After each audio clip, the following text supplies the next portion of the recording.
Pada kesempatan pagi hari ini, kula akan membahas bab yang terkait dengan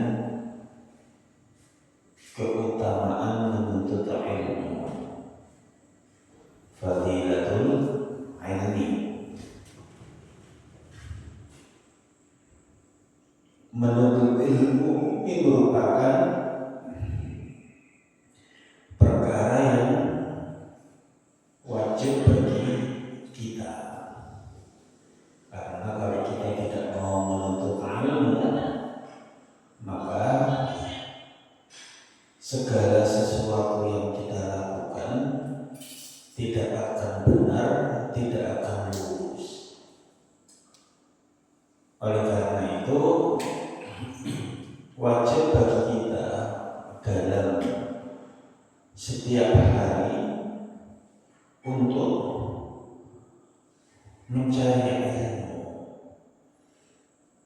mencari sesuatu yang terkait dengan apa yang dia tidak mengerti dalam syariat.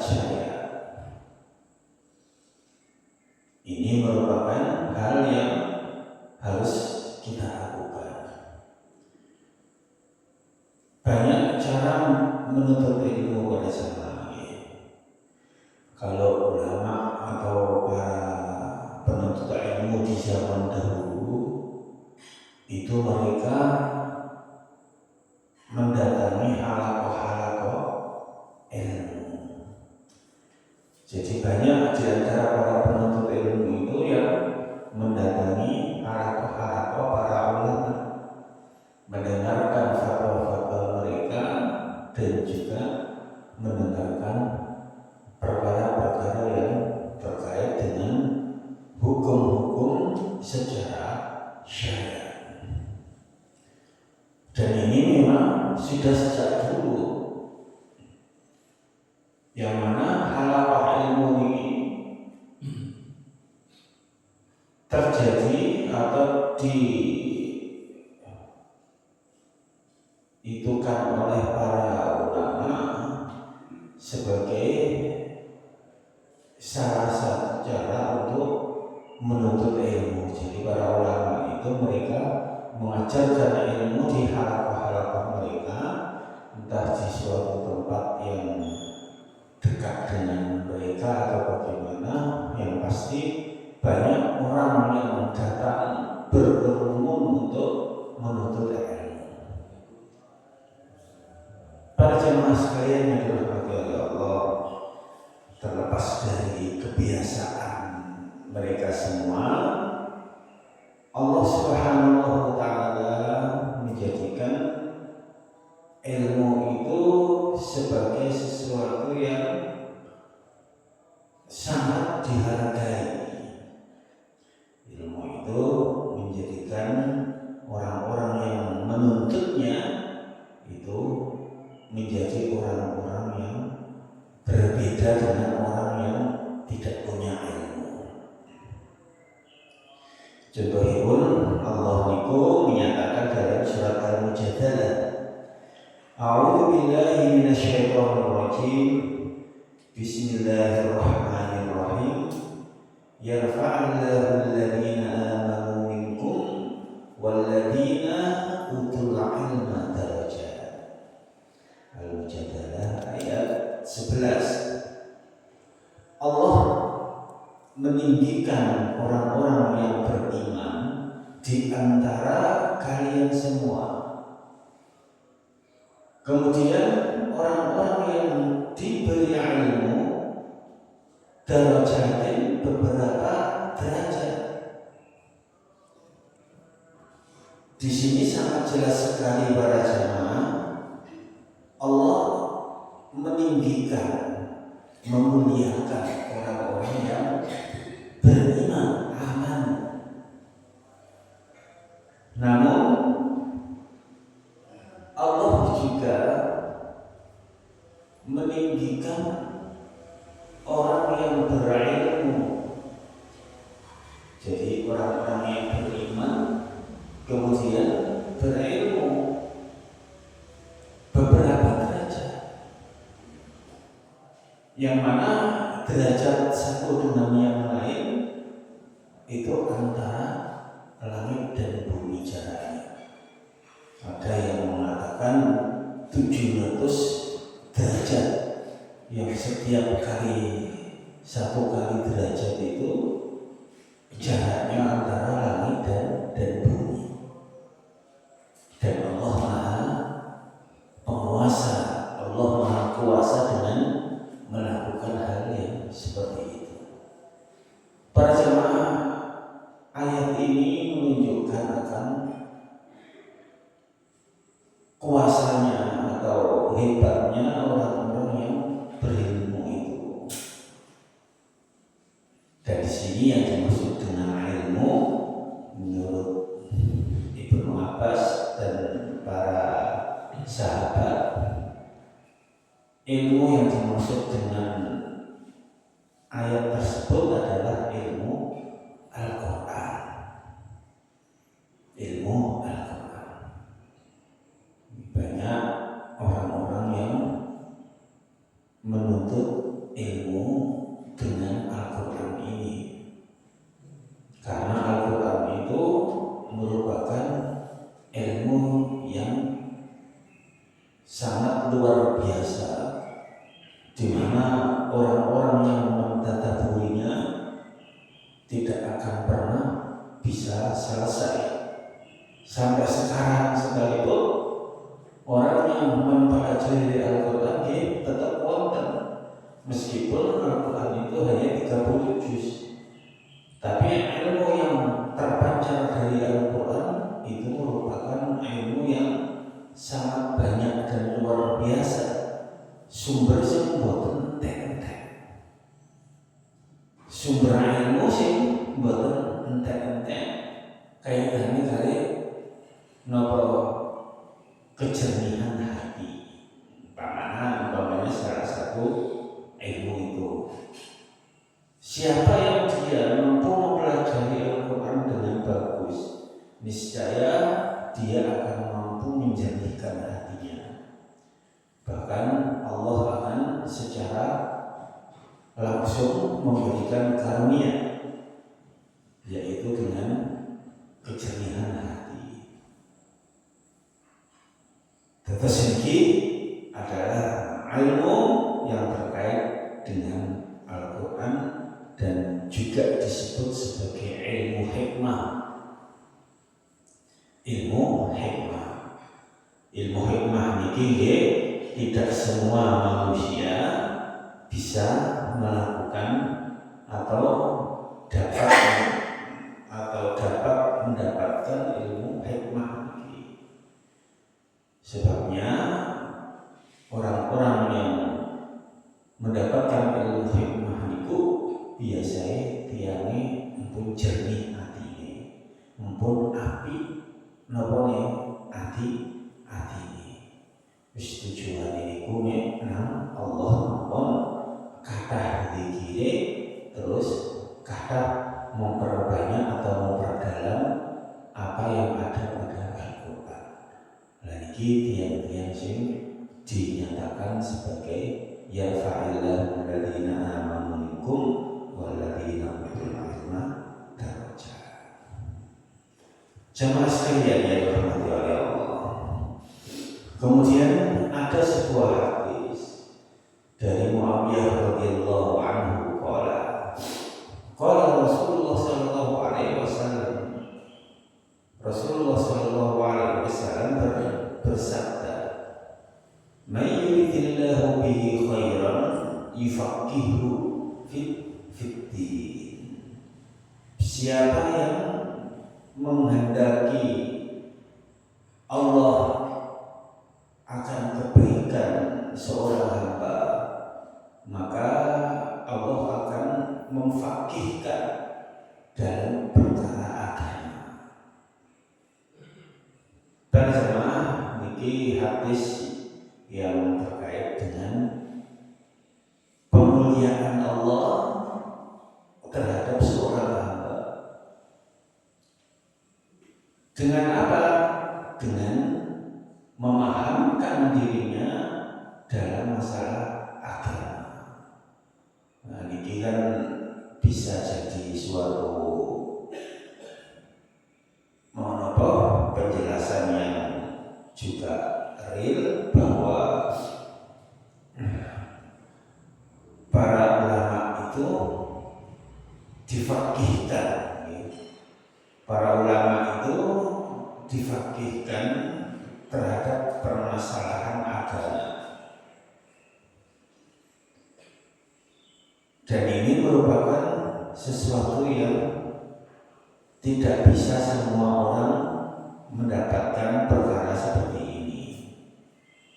Seperti Ibnu Abbas, beliau didoakan oleh Nabi menjadi orang yang faham dalam masalah agama, sehingga beliau memang terkenal dengan pakar tafsir. Kalau mentafsirkan ayat-ayat Al-Quran itu beliau pakarnya luar biasa. Ini tidak terlepas dari tangan Allah yang menjadikan Ibnu Abbas sebagai seorang yang faqih. Karena terkadang orang itu merasa banyak ilmu, tapi ilmunya sebenarnya tidak bermanfaat. Banyak orang yang merasa kalau sekarang ini kan pandangan orang itu kalau dikatakan sebagai orang yang pintar itu gelarnya SPD, MPD, LC, MA sampai profesor doktor. Itu pandangan mata manusia. Banyak orang yang tertipu dengan gelar, sementara ilmu boten sepiro. Sementara dia hanya sekedar belajar tesis kemudian mendapatkan gelar itu. Tapi ini harus dihargai, ya memang hal-hal yang kaitannya dengan nopo jenenge niku kepentingan gelar niku nggih penting. Mengki boten saged dados pegawai negeri niku dapat gelar. Tetapi banyak orang macam ini yang dia menuntut ilmu, menuntut gelar itu bukan untuk menuntut ilmu yang sebenarnya, tapi derek supaya dia iso dadi pegawai negeri. Dadi ilmunya murah-murah ra karuan. Ya kalau PAI atau ilmunya ilmu agama, yo gak jelas ilmunya. Soalnya dia ngejar gelar, semuanya gelar, semuanya oleh gelar oleh kuno bisa diangkat dari PNS. Para sedaya iki terjadi di zaman kita saat ini. Kalau zaman dulu menuntut ilmu niku mboten enten gelare. Gelar niku diberikan kepada orang-orang yang memang berhak untuk mendapatkan gelar, tapi gelarnya tidak ada S1, S2. Yang ada hanya Syekhun al-Qadi, seorang ulama besar. Nah, ini perbedaan ini. Tapi perbedaan zaman sekarang ini beda dengan zaman dahulu. Zaman dahulu sangat berbeda. Jamaah sekalian yang dirahmati oleh Allah, dalam sebuah hadis lain Rasulullah SAW bersabda akan keutamaan memberikan petunjuk kepada seseorang yang dia perlu untuk mendapatkan ilmu. Rasulullah SAW bersabda li Ali radhiyallahu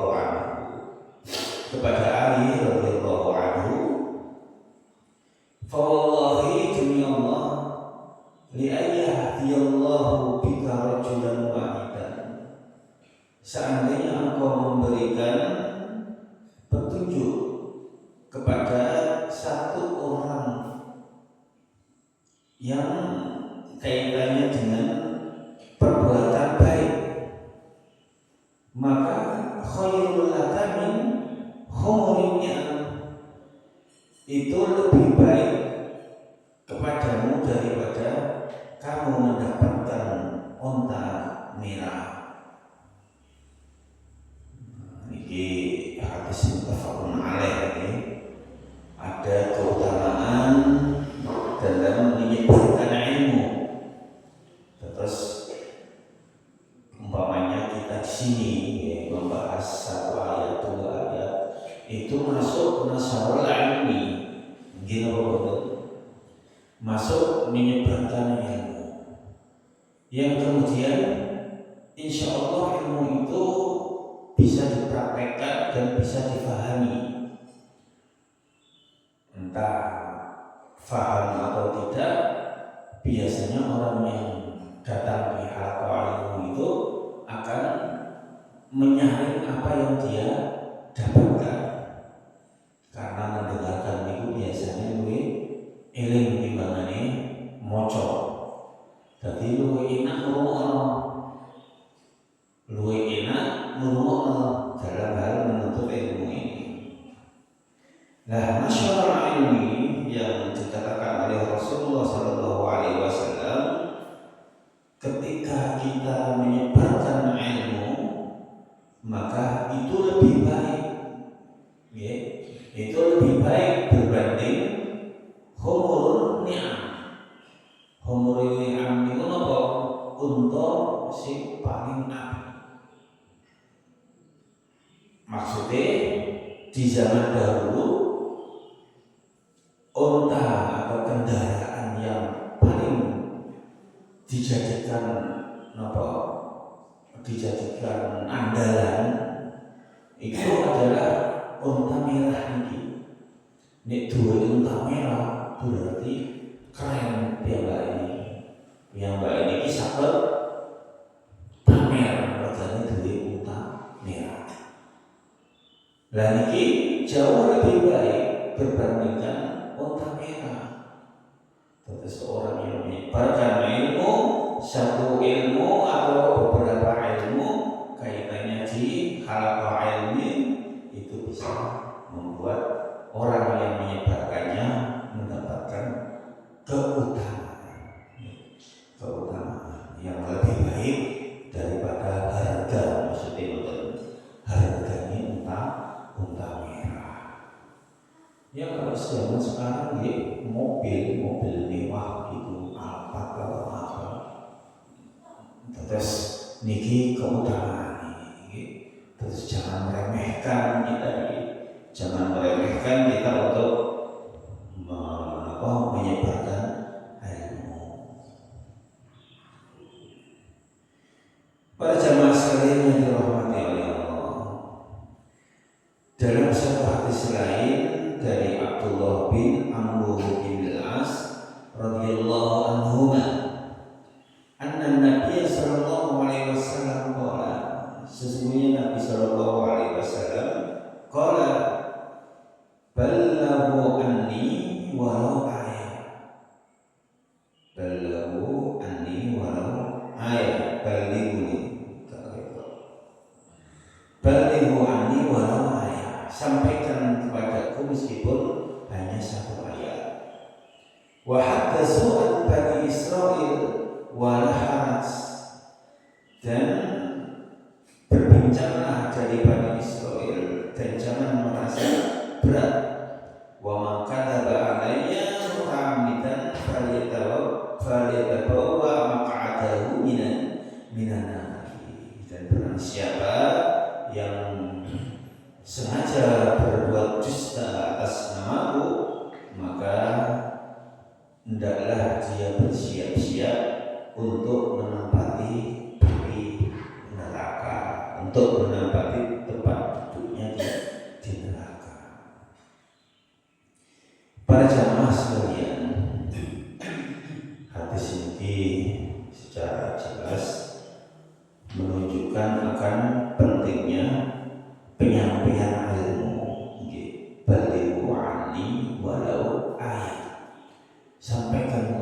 itu meskipun itu hanya satu ayat mawon.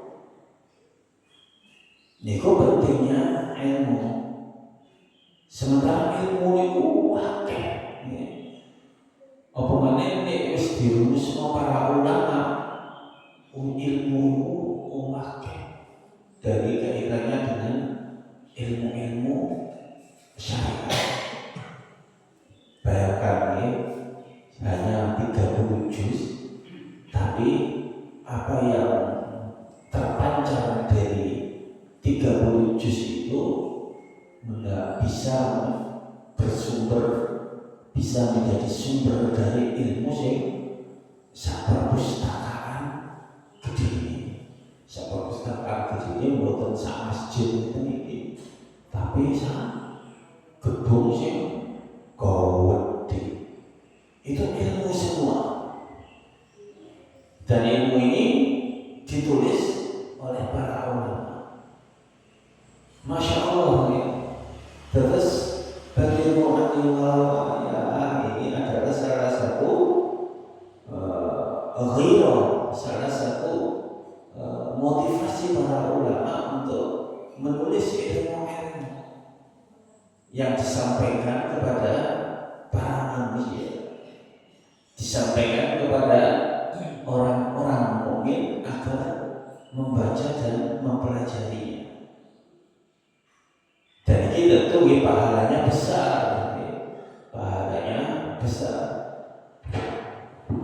sangat besar karena meskipun hanya satu ayat, tetapi orang yang menyampaikannya akan mendapatkan keutamaan dalam hal pahala. Berjamaah sekalian yang dirahmati oleh Allah, terus sedikit keutamaan dari menuntut ilmu yang terkait dengan para jamaah, ilmu-ilmu yang dibukukan mulai zaman Umayyah, zaman di sini zaman Umayyah Muawiyah bin Abi Sufyan, kemudian dicatat sebagai ilmu sampai diteruskan Bani Abbasiyah 1000 tahun, Bani Abbasiyah 1000 tahun. Ilmu yang ada pada Bani Abbasiyah ini ilmu yang sangat luar biasa banyaknya. Jadi buku-buku yang terkait dengan ilmu itu Masya Allah. Lantas kemudian terjadi satu fitnah, satu kekalahan yang menimpa orang-orang Bani Abbasiyah ini, yang kemudian dihancurkan oleh Hulagukan, orang Tatar Mongol. Di sini terjadi pembantaian besar-besar. Hampir 2 juta kaum muslimin dibunuh. Semua yang terkait dengan kekaisaran dan kroni-kroninya juga dibunuh. Nah, orang Tatar ini disayangkan menurut para ulama, sangat disayangkan orang Tatar ini orang yang bodoh, tidak ngerti ilmu. Apa itu ilmu? Mereka hanya orang-orang yang tujuannya perang, ngertinya perang. Akhirnya kitab-kitab di perpustakaan Bani Abbasiyah yang sebegitu banyaknya, diuncang pisan nang sungai Baghdad niku, diuncang pisan. Dadi wong-wong sing mati diuncang nang sungai Baghdad, disusul karo buku yang kaitannya dengan ilmu. Yang niku hanya bisa diselamatkan sebagian saja. Jadi ilmu yang sampai kepada kita itu adalah ilmu yang diselamatkan oleh orang-orang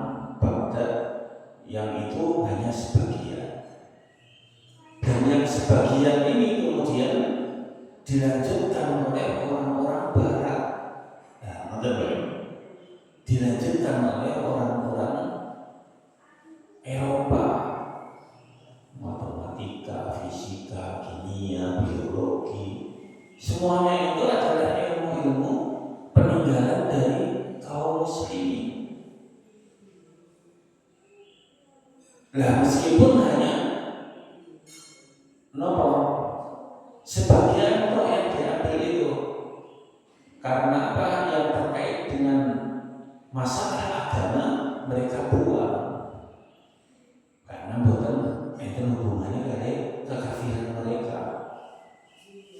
Jadi geometri yang aslinya itu pengarangnya Al-Khwarizm umpamanya, lah itu diambil nopo matematikanya saja. Kemudian yang terkait dengan masalah keesaan Allah yang disisipkan dalam ilmu tersebut, nah itu dibuang. Tapi mereka orang Eropa meskipun hanya mengambil sedikit saja dari ilmu yang ditinggalkan oleh Bani Abbasiyah, mereka jadi maju.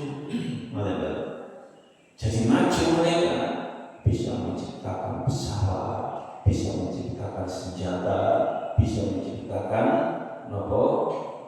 ilmu-ilmu yang modern begitu, mobil sampai ke kita saat ini. Lagi kekuatan dari ilmu. Sayangnya kaum muslimin tidak ikut dalam mencari ilmu yang terkait dengan kemajuan kemodernan Indonesia, kemajuan kemodernan suatu bangsa. Ya, orang yang dianggap maju niku nggih ngoten niku iso bangun gedung, iso mobil mewah kabeh, terus punya persenjataan lengkap dan lain sebagainya, itu disebut negara maju. Wallahu a'lam bishawab. Mugia kita niki nggih masuk di antara tiang-tiang sing